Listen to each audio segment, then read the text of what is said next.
Hey, mahal everyone, welcome back again to the Broadway Saiyan YouTube channel. I'm your host 40 and we are back with another video on the global version of Dissidia Final Fantasy Opera Omnia. This video is going to be another underappreciated, where I generally review a character who is underappreciated because they require a little bit more TLC to play because some of their abilities are lacking compared to the rest of the cast. Now the character that I chose for this is Layle, which is actually going outside of the box. I was inspired to do Layle for this underappreciated video because one, he just recently came out along with Vincent and Zell with the release of Chapter 7, and two, on the Facebook group for Dissidia Opera Omnia that I admin, I saw a lot of posts and comments about, oh, which character should I be working on, which character is the best amongst these three, which weapons are the best, etc, etc, and a lot of people were obviously are saying Zell and Vincent, and I understand why, because Zell and Vincent come from Final Fantasy 7 and Final Fantasy 8 respectively, and compared to Final Fantasy Crystal Chronicles where Layle is from, those games are a lot more popular and those characters definitely have a much bigger fan base compared to somebody like Layle who comes from, you know, essentially a spin-off of a Final Fantasy game. So, you know, generally, because of that, Layle is going to be a little bit ignored, a little bit discredited compared to these characters. But if you take a look at their abilities and the way that the game is designed, you can definitely tell that Layle is the one that's the best out of these three characters. And this is because of the chase and chain mechanic. Layle is the first character that influences this mechanic, and if you guys, you know, really understand how the chase mechanic works and or the chain sequence and everything like that, you'll see why Layle is such a powerful character and why he's going to be quite a powerful character, you know, for future content as well until we get to a certain point in the game.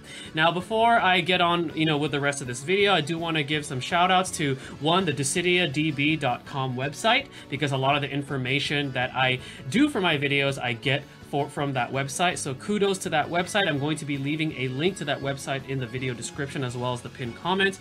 Another shout out I want to give to is Safeena. Safeena created a Google Doc that explains all the different damage modifiers and all the different passives. I'm also going to be linking that on the video description and pinned comments as well, so thank you Safeena for that great information.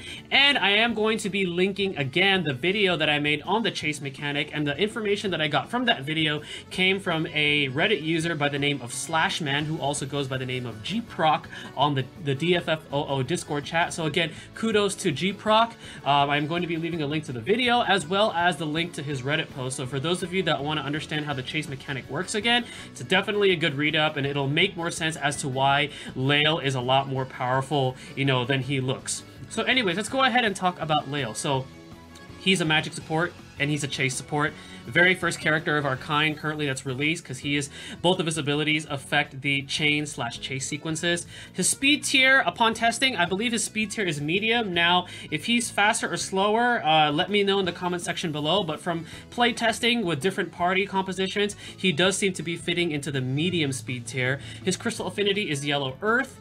All of his stats from level 1 all the way to level 50 is actually quite balanced. Nothing is overly high and nothing is, you know, overly too low. They're actually quite balanced, and I actually like that they did that for the type of character that he is. He has two abilities, the first one being Field Burst. So Field Burst is a one-hit magic brave attack. It has a chance, it's a low chance to inflict a debuff called Gravity Down that lasts for 5 turns, and this is what it does. It halves the enemy's HP and their chase HP value, making it easier to initiate a chase sequence. So talking about a little bit about chase HP, each enemy in the game has a specific value of chase, and once you reach that threshold, that's when the chase sequence initiates, where they get launched, and then if you have characters following that launch, they get to act as well. So having that HP value means that you initiate that sequence faster. And what does that mean? Well, for one, the chase sequence does not add to your initial turns. And as you know, getting high scores in Dissidia Opera Omnia, the one thing that influences that the most is the turns. So if you are able to defeat a particular event or stage as fast as you can with as little turns as possible, that really influences your score. That's how you're able to see, you know, for example, the Tidus event, you know, the Seymour co-op boss. You see teams reaching scores of like 100,000 because they're abusing this mechanic, and they're also abusing it in conjunction with summons, because chase sequences increase the summon bar a lot faster, especially if you break them during the chase sequence. So this is the reason why Field Burst is a great ability. And then his second ability is Energy Gain. It's a one-hit Brave plus HP attack. This one deals a value of 12 HP, chase HP. So if you deal, let's say, if you use this ability on, let's say, like a Goblin, for example, the Goblin has a chase HP value of 10. It's an automatic launch, and what this is really good for is that you could generally, technically abuse this on mobs, because what you could do is build that summon bar faster, so by the time you get to the boss fight, you can already summon right away, and you don't have to worry about trying to build up that summon bar during the boss fight. You can already initialize it right away. Now, the damage modifiers for Field Burst is 120% of the current attack stat, and the max usage is 6. And then the damage modifier for Energy Gain is 80% of current attack stat, and the max usage is 4. Now, moving forward, let's go ahead and move forward here on the slide.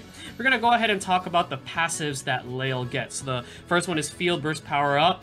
It raises the potency of Field Burst. CP cost is 10. Great, because it allows Field Burst to deal more Brave damage. Smash Attack Up slightly raises attack power after initiating a chase sequence / chain attack. CP costs 5. Generally, I would not recommend to really go with this. However, because of the type of character that he is, he influences the chain. It's great to have this because usually he is going to be the one that initiates the chase. Field Burst Charge, again, great. Any type of charge passives is good because it increases the usage of abilities. Same thing with Energy Gain Charge. Debuff Attack Up slightly raises attack power while enemies debuff. CP cost 10. It's okay. He doesn't really need it. Same thing with Break Bonus Up. CP cost 10, and it slightly raises the break bonus earned after breaking an enemy. I wouldn't really say that he needs that, especially once we go into his artifact passives and you see which passives that he gets that are unique to him for artifacts. Energy Gain Power Up, it increases the potency of Energy Gain. That one is definitely good because it increases the damage that Energy Gain deals. Brave Speed Up slightly raises speed when Brave is over 50%. Great passive, because any type of passive that increases speed or, you know, lowers turn rate on abilities is always good. And then his last one is Crystal Bearer, which is amazing. It increases his initial Brave, max Brave, attack and defense by 10% when his HP is at max at the start of the final battle. It has a CP cost of 20, but essentially this is it's the same thing as Terra's Trance, so it's very, very good to have on Layle. Alright, moving forward, we're going to look at the artifact passives. So the first unique ones that he gets is Debuff Guard Up 1-star and 2-star. They both raise Layle's defense when an enemy is debuffed. 1-star is by 5% and 2-star is by 10%. This one is okay. Defense and HP are generally the stats that aren't as prioritized, so unless you really find a use for it, like if you feel like Layle needs a little bit more oomph in surviving, then go ahead and give it to him, but by all means, it's not really the artifact passive that you want to go for. The next one, however, Crystal Bearer Boost 1-star and 2-star, increases the effects of Crystal Bearer passive by either 2% or 5%. This is the exact same one as the Trance one that Terra has, so if you happen to get either one of these, definitely use this. This is probably his best passive by far. Mighty Field Burst 1-star and 2-star, and Mighty Energy Gain 1-star and 2-star. They increase the damage, the Brave damage dealt by the respective abilities. These ones are okay, however, I definitely still recommend going for the Crystal Bearer Boost one, unless you really need that additional Brave damage dealt by his respective abilities. Alright, now we're going to look at his equipment lineup. Now, this is his equipment lineup as of the making of this video and as of the release of what weapons we have currently on Global. So, what we have right now is the 5-star 15 CP Titus Phantom. So, it increases his field burst damage by 60%, and it also increases the gravity down debuff success chance, and it also extends that debuff to 10 turns. So, it's definitely quite good for a 15 CP weapon because of the fact that it increases the chance of inflicting that debuff, and it extends its duration to 10 turns versus 5 turns. So that's a long time that the enemy's HP is halved and that their chase HP is halved. That's a very long duration if you're able to pull his weapon. His next one is 4-star 10 CP Gravity Ball, attack plus 36. It's okay if you really need that attack buff. His Layle's Jacket, his 5-star 35 CP armor, which you can get with guard medals, max Brave plus 220 and attack plus 72. Not bad for a 5-star piece of armor. And then his last one is 4-star 20 CP Layle's Goggles. It gives him a little bit more survivability with HP plus 680. Now, what are Layle's pros and cons? Well, his pros, are his stats are balanced across the board. So he doesn't have a stat that is, you know, overly too low, but then again, he doesn't have a stat that is particularly too high. They're just balanced, but that's pretty good for the kind of character that he is. He has amazing utility provided if you understand the hidden, chase, and chain values and how those sequences work. So if you understand how that mechanic works and you're, you know, and you're really delving deep into the values of each enemy's chase HP, then he is definitely great to have on your team. Great utility. And he's also great for attaining high scores with your party, as I previously mentioned, because initiating a chase sequence does not add to the turns that needed to complete an event, and also it increases the summon bar a whole lot faster, so you can utilize that summon a lot faster. So currently, he, again, another pro that he has is he's the only unit that truly manipulates the chain chase sequence. Now, what are his cons? So being at a medium speed tier, he requires a little bit of strategic usage to getting his turn to initiate a full chase. So what I mean is that getting him to be first to act can be a little tricky depending on your party composition, because he is in that mid-speed tier zone. Layle has no passives, unfortunately, or abilities that influence or lowers the turn rate for his abilities, so he is lacking on that, and he lacks any other debuff outside of his gravity down. So he doesn't have any other debuff aside from his gravity down. So those are Layle's cons. All right, moving forward, what does Layle get in the future? So later on, when characters start getting their enhancements, Layle is going to be getting an enhancement to his field burst, so it gets an overall increase in the success rate of inflicting the gravity down debuff. Now, why is this good?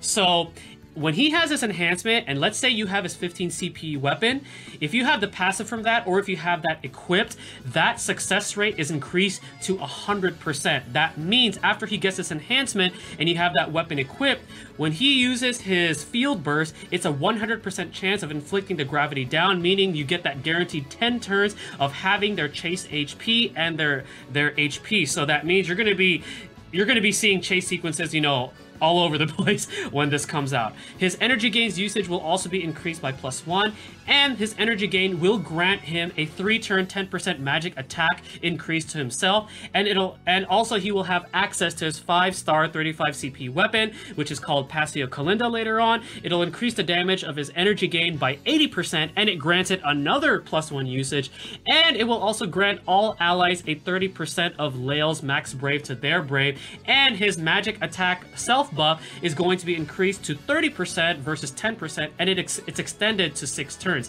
Lastly, it'll also increase the amount of chase HP damage this ability deals from 12 to 18. And in JP, if you guys are wondering about the tier list, Layle will eventually fall to an A tier or mid-high tier character.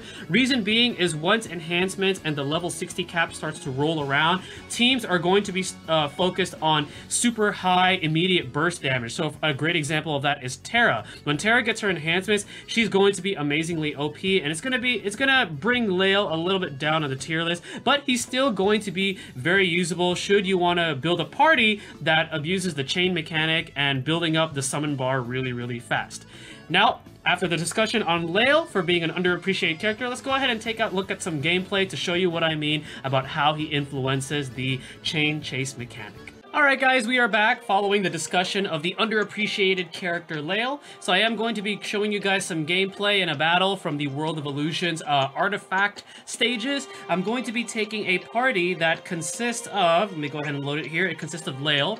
It consists of Terra, and the reason why I chose Terra is 1, she is of a lower speed tier category than Layle, and 2, both of her abilities have a low action delay, so we can kind of manipulate the turns, so then that way we can set up Layle's chase mechanic for his abilities. And then I also have somebody of the fast speed tier category, which is Titus, and both of his abilities also have the low action delay. So we're going to be manipulating that a little bit, so then that way I can hopefully effectively show you guys how Layle is very, very good for setting up chases and influencing the turn and the things like that. So we're going to go ahead and get started here. And Shiva is my choice of summon because I do like the blessing that she provides. Alright, so it looks like we have Titus going first. We're gonna just go ahead and we're gonna slash combo right here. Alright. Let's see, with Layle. Let's actually do this so I can just demonstrate. So as we know, energy gain has a chase HP damage value of 12. So we're gonna go ahead and use it on this bomb right here, this ice bomb. And as you can see right there, we got a guaranteed chase from it because the bomb's chase HP is lower than 12. So we already hit that value, so it was a guaranteed chase. Let's see, what happens if we use a chant? Okay, it doesn't really affect anything here, but we're just going to go ahead and break this enemy. And let's go ahead and slash combo. Alright, let's see if we can do that again. Let's go ahead and take care of this guy right here. Alright, so now we're going to go ahead and target C, and we're going to go ahead and use energy gain again. And if this sweeper's chase HP value is lower than 12, we're going to see a guaranteed chase sequence. And boom, right there, we see another one. And as you can see, it builds the summon bar fairly quickly, if you were paying attention to how the summon bar built there. Let's see if a chant does anything. Nope, doesn't do anything. We're just going to go ahead and break this enemy. And let's get a slash combo off.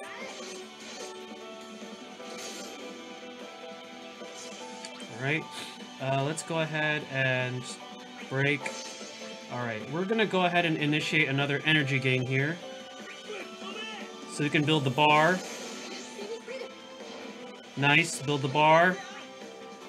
Nice, alright. So you guys see that, because his energy gain ability has a chase HP damage value of 12, anything lower than that with their chase HP value than 12 is going to be automatically launched. So that is really, really nice. Alright, so we are on turn 10. Let's see what we can do here. I am actually going to use... Let's go ahead and quick hit. Okay, now we can go ahead and take advantage. We're going to go ahead and field burst here. Let's see if we can get the debuff. Okay, no debuff. That's okay. Let's see if the chants do anything. Okay, it moves her up.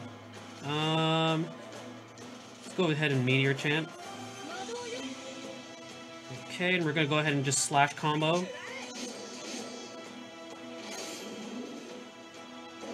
Alright, let's get a meteor off. We're gonna get a quick hit. Okay, let's see if this energy gain launches. And if it doesn't, we always have a summon on hand. Okay, no launch there, but that is fine. We're gonna be getting a summon soon. Here we go.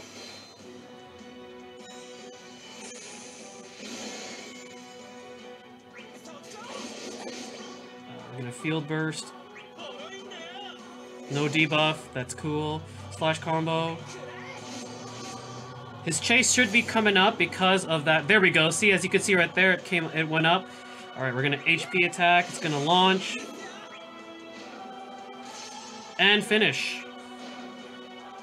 So I'm pretty sure hardcore theory crafters can do that faster than 18 turns, but you can see right there, his abilities definitely influence the chain chase sequence, and it allows you to build that summon bar faster, meaning that you can clear events in less turns to aim for a higher score. As you can see right there, I got a score of 40,278, which is pretty good. My highest was 47,678. So again, Layle is very, very good. He's going to be very good for quite some time because of the fact that he can influence that mechanic. So guys, again, just a reminder, I'm going to be leaving a link to that chase mechanic video that I made several weeks ago, as well as Gyproc's Reddit post regarding that. So again, shout out to Gyproc, and don't forget there are going to be links left for dissidiadb.com, where I get all my information from, and Safeena's Google document that has data on damage modifiers and passives and things like that. If you guys enjoyed this video and found it useful, please consider smashing that like button and subscribe if you're new for future Dissidia Opera Omnia content. Once again, my name is 40, I am the Broadway Saiyan. Stay tuned for my next video, and mahal everyone.